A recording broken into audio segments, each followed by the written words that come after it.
Hola, ¿qué tal? Seguimos con nuestro proyecto Historia del Homo sapiens. El día de hoy platicaremos de el pueblo franco. La época que va entre los siglos II y V la conocemos por la irrupción cada vez más violenta de los pueblos bárbaros en el Imperio Romano. Entre las excavaciones arqueológicas y las menciones romanas se han encontrado una cantidad muy numerosa de los mismos. Hoy hablaremos de aquel pueblo que se estableció en la actual Bélgica y desde ahí formaron un imperio del que nacerá la Europa que conocemos hoy en día. Este es el pueblo de los francos. La primera confrontación de bárbaros contra el Imperio Romano se remonta a la época de Marco Aurelio, entre el 161 y el 180 después de Cristo. En ese tiempo, no fue difícil para el emperador derrotar a estos pueblos invasores. Pero el problema bárbaro apenas comenzaba y la victoria de Marco Aurelio no terminó con el conflicto. Desde el comienzo del siglo II, muchos pueblos del norte comenzaron una continua movilización, abandonando sus asentamientos en el Báltico y desplazándose hacia el sur.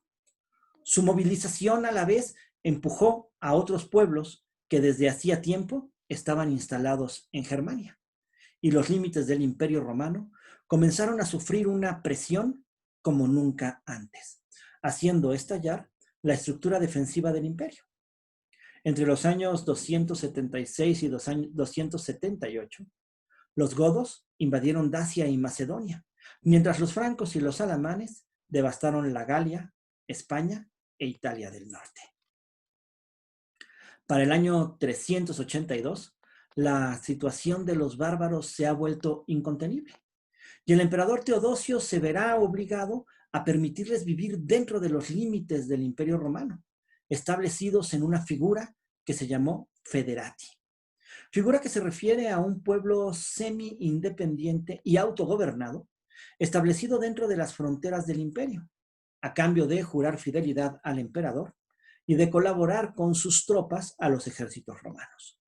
Esta medida permitió, al menos por el momento, mantener las fronteras imperiales, pero la creciente debilidad romana hará cada vez más difícil mantener a estos pueblos en esta situación. Con la presencia de los pueblos bárbaros, dos problemas surgen en los límites del imperio, uno de carácter cultural y otro de carácter religioso. La religión de la mayor parte de la población romana es el catolicismo, mientras que entre los bárbaros invasores florece el cristianismo arriano o incluso sus antiguas creencias paganas. La convivencia religiosa en zonas cada vez más amplias, dominadas por pueblos bárbaros, se convierte en una situación sumamente complicada. El otro problema grave es la negación de los pueblos bárbaros a regirse por el derecho romano. Mucho tiempo pasó desde que estos pueblos se establecieron dentro de los límites de Roma, con el Imperio Romano aún funcionando. Tras 4 generaciones de vivir entre los romanos, los francos apenas estaban semi-romanizados. Conservaban su religión pagana, cuyo principal dios es Odín.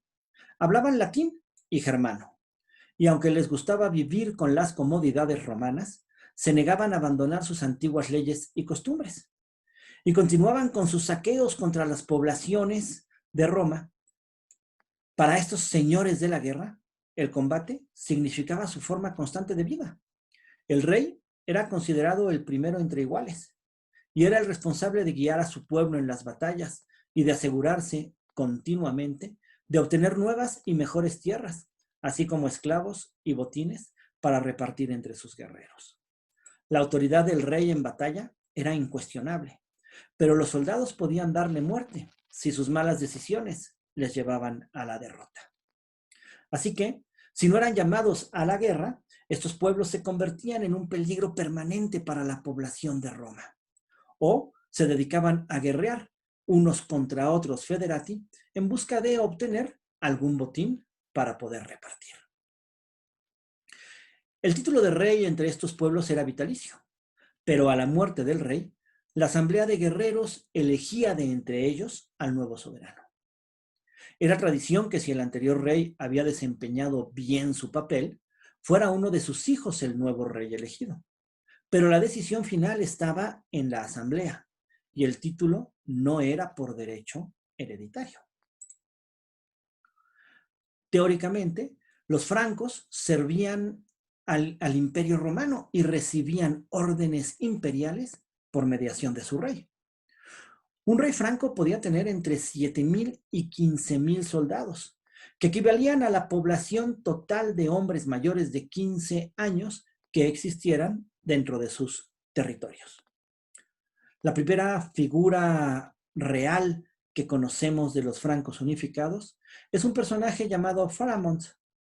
Se cuenta que en el año 420 atravesó el Rin cerca de Colonia, donde se adueñó de algunas tierras para su tribu, pero nada más se conoce de su reinado. A este personaje le sucedió Clodión, apoyado el melenudo.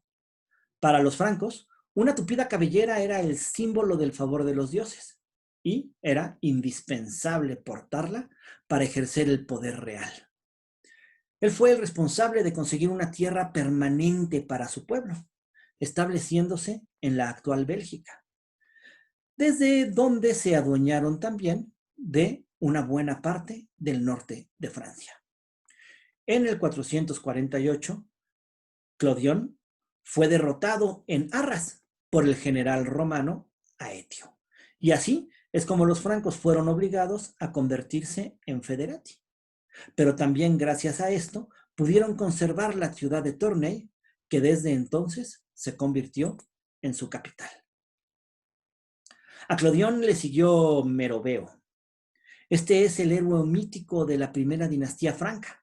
Ya a él deben su nombre los primeros reyes de este país, los merovingios. Se supone hijo de una de las esposas de Clodión y de un monstruo marino llamado el Quinotauro. Por lo que, desde entonces, los francos se consideran descendientes del mar. Se supone que este personaje participó al lado de los romanos en las batallas contra Atila. A Meroveo le siguió su hijo Childerico. Childerico es en realidad el primer rey de los francos de que tenemos cierta información fidedigna. Por lo tanto, la primera figura que escapa de la leyenda para llegar a la historia. Aparece por primera vez en el año 463 como jefe de una tribu al servicio de Roma que defendía desesperadamente los últimos vestigios del imperio en un territorio ya dominado por múltiples pueblos enemigos. El franco continuó su guerra luchando contra los invasores germánicos hasta el año 470. En ese año sabemos que tuvo que hacer frente a los sajones y después de esa fecha no se vuelve a saber nada del Childerico.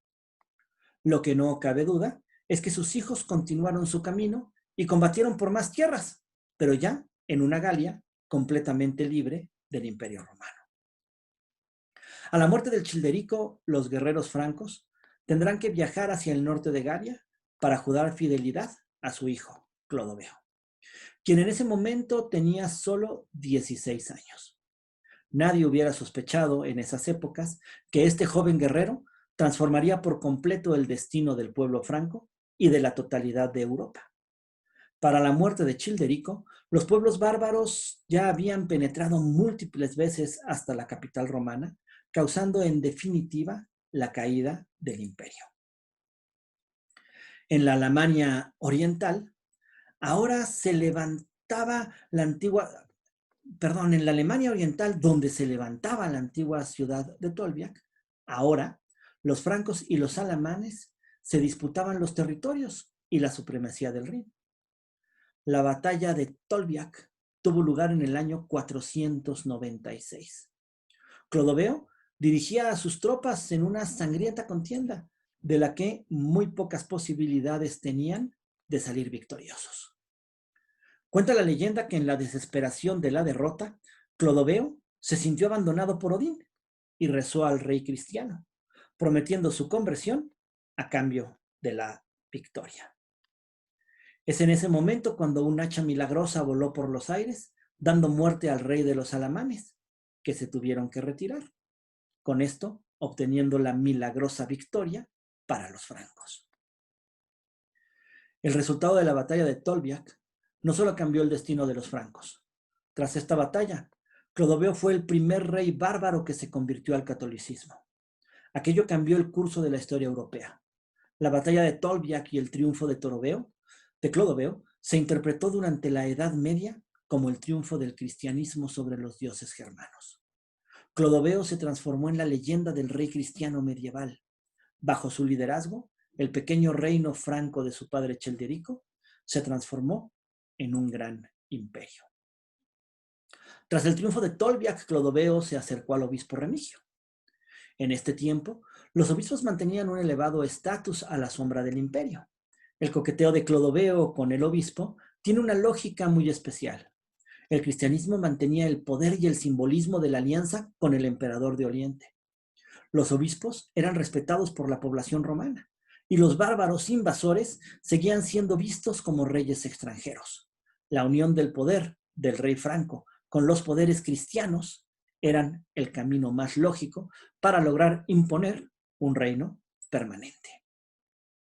Mientras las demás tribus germanas adoptaban los principios del derecho romano, los francos eran el primer pueblo completamente emancipado.